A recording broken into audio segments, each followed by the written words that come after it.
Cameron, the tracksuit is absolutely impeccable. I don't know how many United fans we have in here. Hold your booze. Hold your booze. That is incredible. What made you choose Manchester United as your football team? Well, to be honest, about a decade ago, I had a bunch of Irish friends who were living in LA, and they all supported, yeah, you can woo for Ireland, sure. They all supported United, so after watching many matches with them, I became a United supporter. Have you attended a game yet? I have not, and we're so close to Old Trafford, and it's killing me. I really want to see a match. Well, we're in probably the poorest form we've been in. The last 10 years haven't been good, so you're not missing out on much. But we're here to nerd out about Star Wars, aren't we, guys? You are part of the two greatest games in the history of Star Wars, the Jedi Fallen Order and Jedi Survivor games. What was it like being approached to join the Star Wars universe as such an amazing character? Well, first of all, thank you. Yeah, I mean, it's obviously an honor. I grew up watching the Star Wars films, and that was such a big part of my childhood. And, you know, it's one of those things where I feel like everyone as a kid, if they grew up watching it, they're on the playground playing with lightsabers and pretending that they're fighting Darth Vader. And to be able to do that and for it to be canon and to be a part of the storytelling is a pretty amazing thing. So yeah, I mean, it's an honor. You filmed the advert for the newest game with Luke Skywalker himself. How nuts was that, meeting Mark Hamill as well? Yeah, I mean, Mark was lovely. Mark was a really wonderful supporter when I started working on the show Gotham, because Mark had voiced the Joker for, over 20 years at that point, and he showed support very early on coming onto that show. So it was very nice for him to be able to do that, and then we had gained like a little bit of a relationship on Twitter, but we had never met in person. So when he agreed to come on and do that advertisement, that was really really lovely. He's a very, very, very kind man, and that was an honor as well. How much were you geeking out as a fan of the franchise, seeing your face, your character, going toe-to-toe with Darth Vader? Because that final level in the first game was incredible.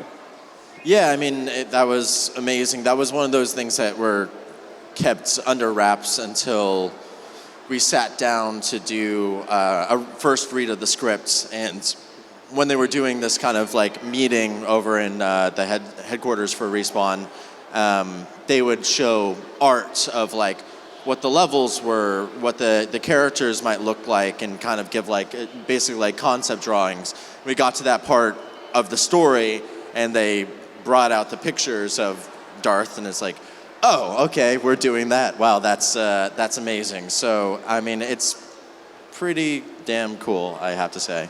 And you're pretty obsessed with Cal Kestis wearing a poncho as well. I saw that at Star Wars Celebration. What is it with that bloody poncho that is so good? Well, it's a good bit, isn't it? But also, it's funny, when we were doing that at Celebration, I was like, I have an idea for this bit. And they were like, are you sure that you want to do that? I was like, no, we're committing. We're going to talk about ponchos for 20 straight minutes. And I'm still talking about ponchos now, so I think it went over well. I think you'll always be talking about ponchos. Fair enough. I think everyone wants to see you wearing a poncho as Cal Kestis, live action, in a film or a TV show. Everyone wants to see that, right, guys? Right on. We've got to see it. How much do you want to see that? Hey, talk to Lucasfilm. All of you, go over, talk to them. No, I did not tell you to do that. They would not appreciate that. What have you made of the development of the Star Wars universe whilst you've been a part of it as well? They've had so many TV shows, The Mandalorian, Andor, Ahsoka, and the recent, it was a good few years ago, the sequel trilogy as well, 7, 8, and 9. What do you make of the developments in the universe? Yeah, I mean, it's, Star Wars pretty much since the original trilogy has had some form of extended storytelling, and we saw it a lot in the comics and a lot in the games as well. And they built a lot of really great lore with legends, and I think a lot of us were sad to see the universe kind of being retold and rebuilt, but I think that has made a lot of really great opportunities for some really wonderful and concise storytelling. Particularly, I'm just a massive fan of Andor. I think it's just amazing, staggering, and I can't wait to see the second season of that show and to see where that goes. But yeah, it's really cool to be a part of that storytelling and that narrative as well. Personal favorite Star Wars film and favorite scene in any Star Wars film. What are they for you? When I was younger, it was probably Jedi. Then it became Empire. But now, I just really love how efficient A New Hope is as a film. I just think it's amazing, and also the fact that there was nothing that came before it, and there was one mad bastard who was just like, all right, this is my huge tome of ideas, and everyone saw it and was like, that'll never work and that doesn't make any sense, and he stuck to his guns, and I think that that's pretty incredible. Favorite scene would be I don't know. Honestly, I actually think the prison breakout sequence in Andor is kind of something that I love. I think it's amazing, and Andy Serkis was phenomenal in a speech that he gave. So I think that might be my new favorite right now. You mentioned Gotham before. Obviously, a lot of Gotham fans here and around the world. We couldn't name him either character, either of the twins, the Joker, but obviously heavily influenced by that character. What was it like sort of taking on the mantle of portraying a version or two versions of that character, following up Heath Ledger as well? It's a mean feat. Yeah, I mean, that was a very intimidating prospect, and also, such an amazing opportunity as well, and one that I didn't take lightly. I was pretty young when I first started working on that show. I think I was 18 when we shot my first episode, and they mentioned when they gave me the offer and the script for it that this character is kind of being teased to be the Joker at the end of the episode, and we have one great scene where they do that. And when I was filming that, I thought that might be the only thing that I got to do. So that was an amazing thing. And then when they asked me to come back and we got to do a first season, that was incredible as well. And then the fact that the show got renewed and we got to do 5 years of telling that story, there's never really been a version of the Joker that was told over such a long form, and you got to see an evolution of the character, which I thought was a pretty amazing opportunity.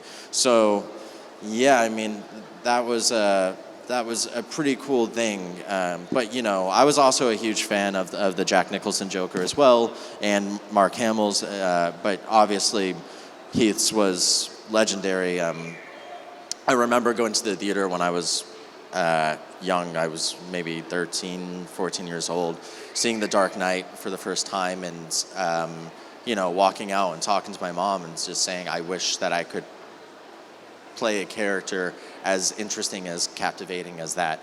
I don't know if that's exactly how I said it, but there was always that idea, and to be able to touch something like that in any way it's an amazing thing. What did you make of Joaquin Phoenix's performance of the Joker following that? Because for me, that's one of the greatest comic book films ever made, and it is one of the greatest performances of the last decade as well. Yeah, I mean, it's kind of funny when we were shooting in Brooklyn at Steiner Studios, they were building the sets for Joaquin's version literally next door, and they were shooting at the same time around the third or so season of Gotham, and I remember seeing a lot of the set designs and outfits and costumes that were coming out of that and being pretty blown away by it, and there's a lot of really amazing love and care that went into that first film, and everything from his performance to the cinematography. It's just it was lovely, and it was something fresh to do to be done with that character. And I think that's something that's amazing, kind of ephemeral about comic books and comic book characters, is that they can kind of be retold and cast in different lights. It's almost something like classical characters like Shakespeare or something like that, where by giving it to a different performer, it'll reveal something different about the story itself and the portrayal. And it's always exciting to see someone new take the mantle and kind of see what they do with it. Barry Keoghan's doing amazing things with it as well, and I can't wait to see where that goes too. So we've seen you in Star Wars, we've seen you in DC. Is there another major property or franchise that you'd love to be a part of? And I know you've got Tron coming out as well. Yeah, so I'm going to go work on the new Tron next, which will be really cool. I was a really big fan of those movies. I remember being pretty blown away by the second one that came out.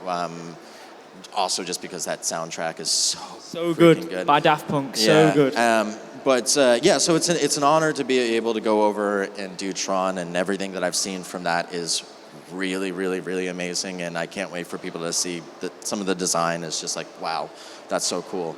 I mean, I don't know, honestly. There's so much cool stuff out there. I think there's a lot of great characters from, like, Gambit would be cool, The Flash would be cool, there's Daredevil, I don't know. There's a lot of great stories in comics, and yeah, if it was being told in a way that made sense, then I'd love to be a part of it.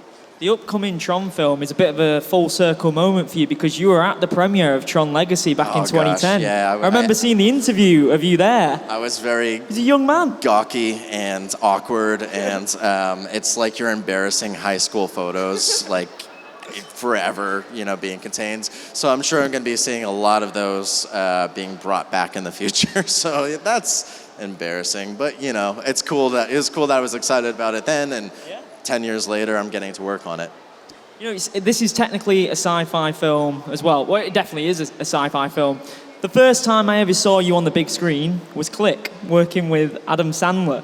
Now, you were so good as you weren't necessarily a bully at all, but you were just a rich kid. You were the rich guy's neighbor, basically. You were the rich guy's son, who was the neighbor of the not-so-rich guy. And you had every gadget, and you was rubbing it in the kid's face. He was a little bit of a jerk, wasn't he? A little bit of a jerk. But, that was really cool. I remember when I was auditioning for that with Adam Sandler, and a couple of the producers were in the room, and I remember talking about how I wanted to be like a character that you kind of love to hate. And they were like, what is this 12-year-old kid talking about? And I was like, I want to be like Newman from Seinfeld. And they were like, why is this kid talking about Seinfeld? But apparently it went over well, because I got to go and do that. So that's cool.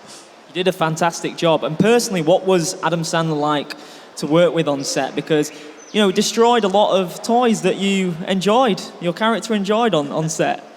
Adam's really, really wonderful. Like, I really appreciate how loyal he is.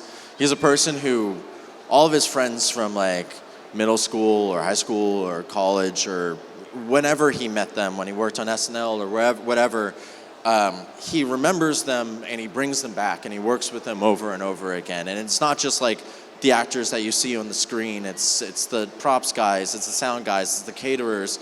And the fact that has kind of single-handedly created like an industry and employment for people, I think is a really, really beautiful thing, and he takes care of people. So I think that's really amazing. And he was also just very kind as well. I remember he gave all the kids PSPs, which in like 2013 was a massive deal. That is a great gift. Yes, absolutely.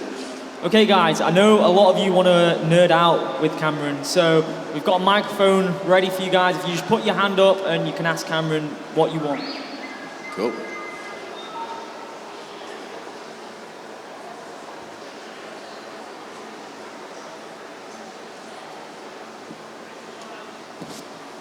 They played a practical joke on you.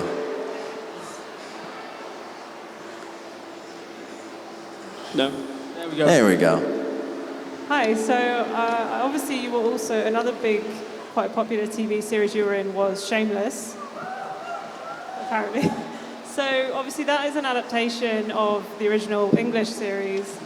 A lot of times when Americans try to adapt English stuff, saying it doesn't work is putting it really nicely. We had like things like The In-Betweeners and Skins, which just were terrible. Yeah. Why do you think Shameless worked, and did you watch any of the original British series to prepare for that?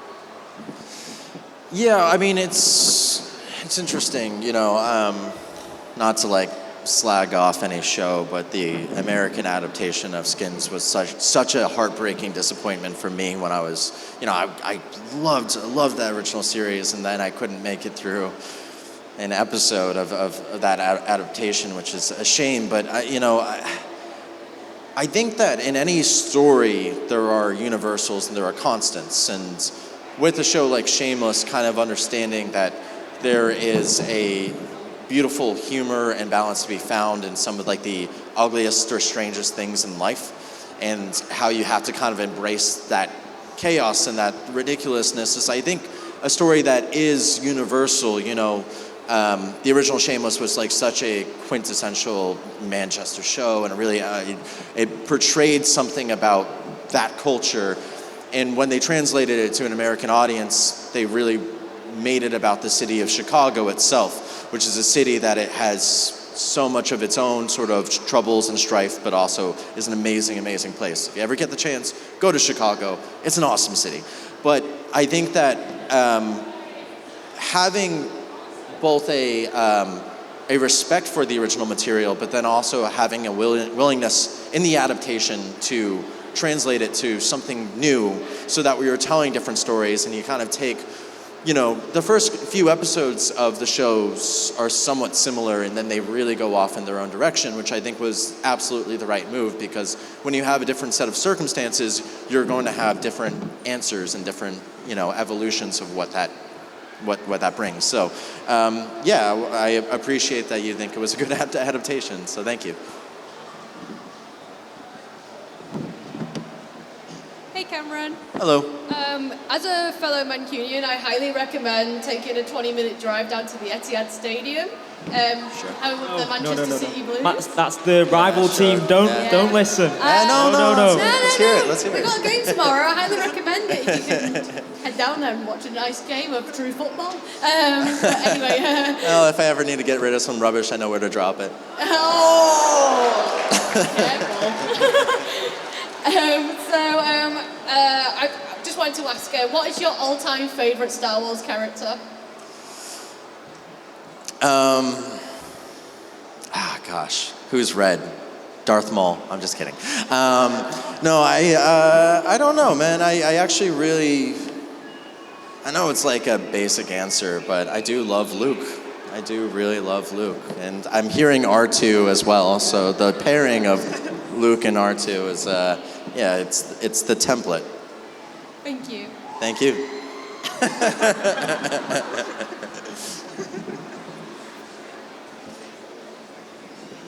Hello, Cameron. Hello.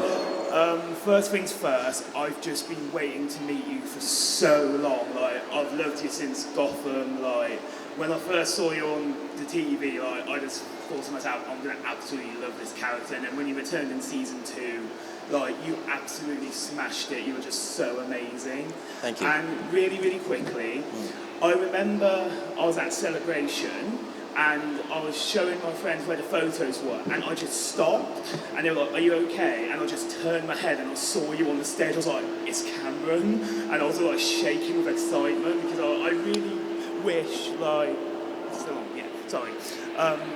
like, when I just saw you on stage, like, I just stood there for like 10 minutes just admiring.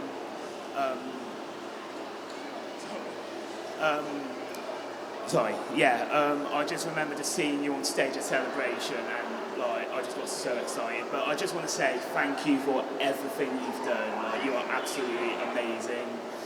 Thank you. Did you have a question? No, I just wanted. Oh, okay, thank you. Appreciate it. I just wanted to just say how amazing you were. Okay, cool. Thank you so much.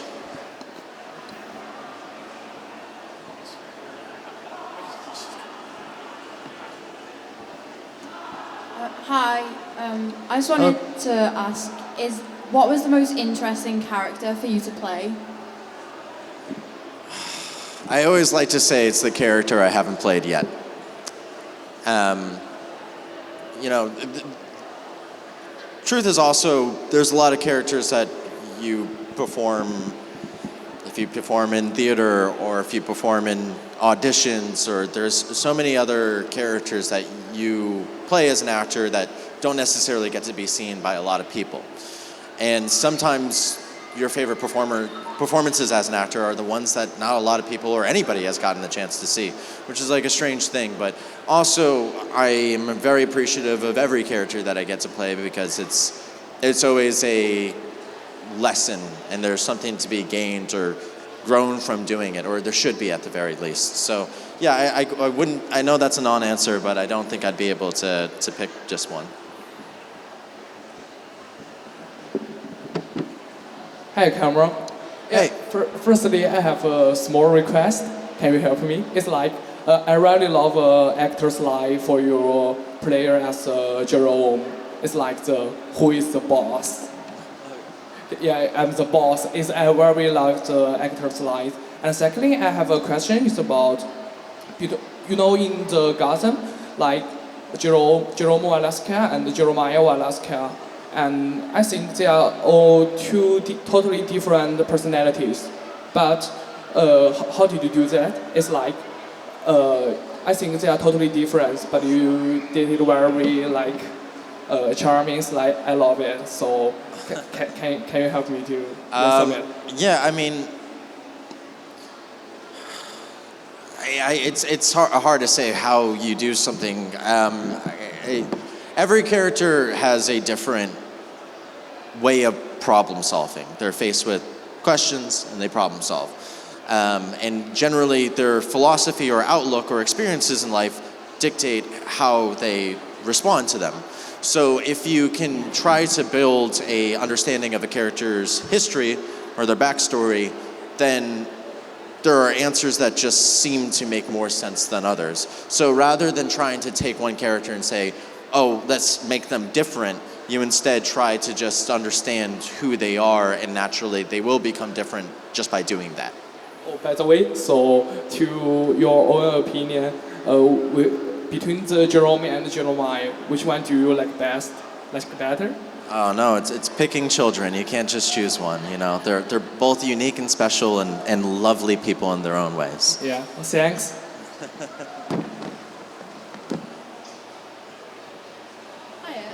I was also a huge fan of Shameless, and Ian had so many different arcs and storylines. I wanted to know, what was the one that stuck with you the most as an actor? Oh boy, yeah, I don't know. I think that there was a lot of really amazing stuff that we did on that show, so it's hard to just say one. I loved the relationship between Ian and his brother Lip. I just think that was a beautiful relationship, also because so many of us were only children. Having the opportunity to become siblings over the course of working with them for 11 years was a pretty amazing thing. And we're all still really tight now.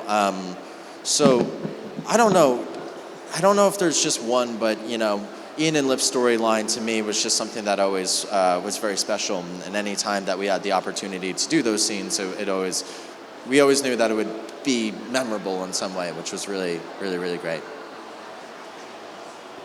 Hi, I want to know if there was any of the older Star Wars cast you would like to act with, maybe, after doing the 2 games? Oh,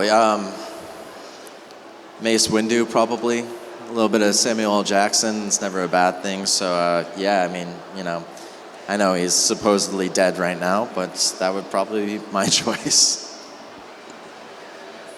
Hi, Cameron. Hey. You mentioned before how much you enjoyed studying Shakespeare in London. Yeah. Do you have any other Shakespearean roles or other theatrical roles you look forward to maybe playing on stage in the future? Yeah, sure. I mean, it's hard to say just one, because obviously it depends on the production and how it's made. I'm a really big fan of like Kenneth Lonergan and any of his plays. You know, David Mamet would be pretty cool. I've had the opportunity to meet him a couple times, and I was one of the few times I've been starstruck. Is for me, it's like meeting incredible writers or directors. That's where it's just like, wow, your brain is pretty amazing. It's, you know, but yeah, it's hard to say just one. I don't know. I guess we'll find out. Hi, Cameron. We mentioned Shameless earlier and saying about your favourite scenes, but what was it like going from sort of like the more comedy side of the show to some of quite serious storylines that you had? Sure. I mean, that was always an interesting part of the show, was all of the comedy was always still tinged with a little bit of tragedy, and all the drama still had an element of something that was still funny about it. And that was kind of the balance of that show. And I think that you have to play both of those things from the same angle, which is the angle of the character.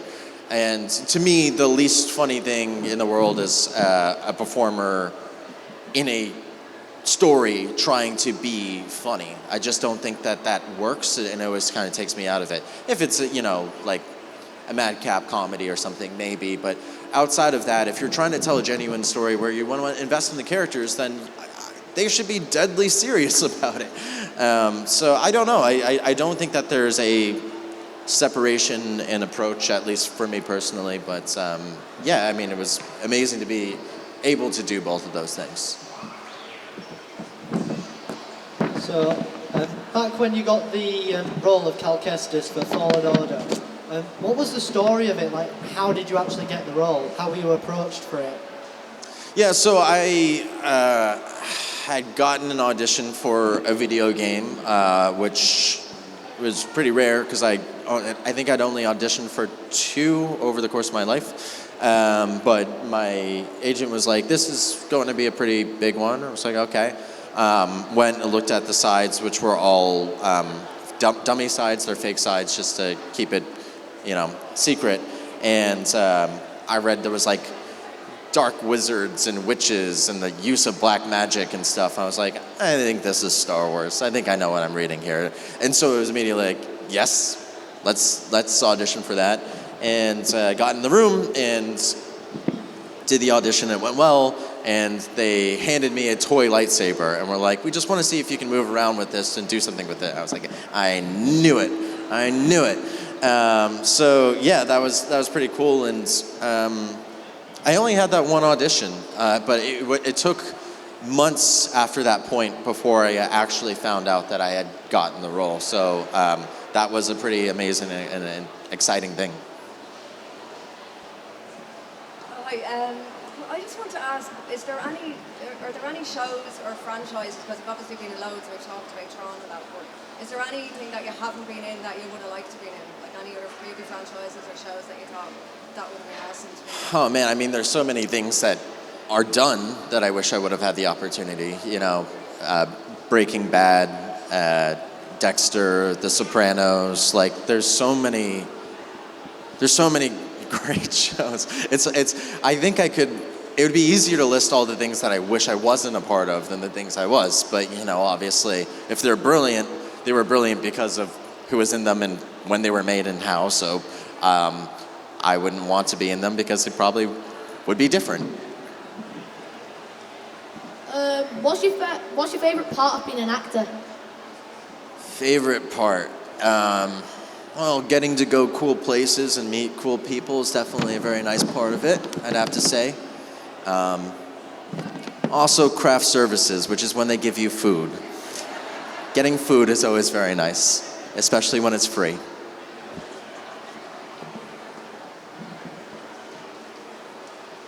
What's your favourite part about being in Manchester today?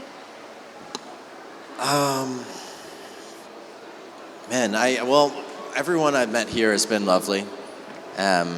People have a wonderful sense of humor, which is it's really nice to see. And we're close to Old Trafford Stadium, which is very exciting for me. And for most of the people here. Good answer. what was your favourite part about filming the Velasco twins in Gotham? Favorite parts would be, I mean, you know, it's difficult to say because it's a strange thing. The more you care about something, the more stressful it is. And I felt a lot of pressure playing those roles because something that I very much cared about. And so much of the time when you're working on something like that, you're problem solving and the hours are long and it's kind of mentally tiring. So it's hard to say what was a favorite because so much of the time it's just you're going and you're putting in the work. And the work itself is gratifying, but it's challenging. And you get that kind of feeling of like, I'm exhausted, and you go to bed and then you wake up in 4 or 5 hours and you go back to work and you do it all over again for weeks and months at a time. So it's hard to say, man, I'm making it sound miserable. It was a joy to be able to play those characters, but I don't know if there was like one part where I was like, oh geez, this is so fun, because it was more about, I just want to get it right. Hi, can you react your favourite Jerome Velasco line? You know, I don't know. It's a weird thing. You go into like kind of like a fugue state when you're playing a character for a while, and I've kind of like forgotten most of this stuff. And then every time someone says, "Hey, do you remember that thing?" and I go, "Was that me that was doing that?" So, man, I don't know. People always ask for me to write a quote down, and every time I have to be like, "Can you Google quotes from the show?" I don't remember. I don't know. What was yours? There you are. Contagious than laughter. There's nothing more contagious than laughter. Yes, it's a good one. It's a good one. Post-COVID, don't know if that's true anymore, but. Probably got time for 2 or 3 more questions, guys. Hi, I want to ask a question. Just, do you think there are some similarities between you and the character? Like he's a crazy boy, and what about you? Or there is no similarity just because of your good performance? Yeah, I mean, I think that one of the things that an actor has to do is generally work from within their own experiences and their own character to try to find where the person they're playing aligns with them, or at the very least where they can kind of understand and access them. So every character should be built from the point of where they understand each other. Obviously, I'm not throwing anybody off of buildings or, running around shooting off cannons and throwing knives at people. So, at least not yet. Who knows? But I think that there's always going to be a little part of yourself in all the characters. And then there's also a strange thing where when you play a character, you start to get to know them and they start to kind of solidify as their own person. And it's like they're a person that you know, and they kind of live within you. And so they're always kind of a part of you in some way. And it's over time, when you're playing a character, you know how to kind of shift in and out of that person that you know, basically. Hi, when playing the Joker, whose adaptation of Batman would you like to be put up against and why? Oh, wow. I mean, honestly, Robert Pattinson's version is it's really, really great right now. So, I mean, that was just, that was a wonderful performance, and I can't wait to see where it goes. So, I don't know. They're all, I love the Keaton version. I love the Bale version. I love the Adam West version. I like them all. But Ben Affleck, but I think they're all pretty cool. But I was very impressed by Robert Pattinson's. Yep, probably got time just for 2 more now, guys. Hi, I've got a bit of a question about Star Wars. What was it like filming the motion caption for it? Motion capture is kind of interesting, or I guess we call it performance capture. Not that there's really any sort of difference between the two, except there's a camera on your head. So because they're capturing your face, they call it performance capture. I don't know. But really, for most purposes, it's the exact same as any other kind of performance, you know. In some ways, it's more similar to acting on a stage because you have to work with less stuff around you, and it's a little bit more imagination-based. This kind of strange part about like performance capture is that you have to have conversations about little things that you wouldn't think you would have a conversation.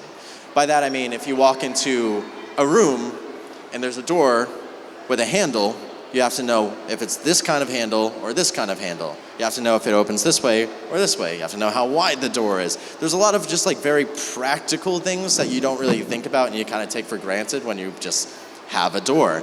So that is always kind of difficult. And on a more, a little bit of a deeper level, you have to have a lot of conversations about like, what are we trying to do with this character or this environment or this story or something in that moment? Because again, you don't know what time of day it's going to be or what kind of weather or what kind of environment you're in unless you ask, unless you decide that ahead of time. So there's a lot of more philosophical or detailed-based conversations before going and doing it that you would just take for granted if you're working on a set.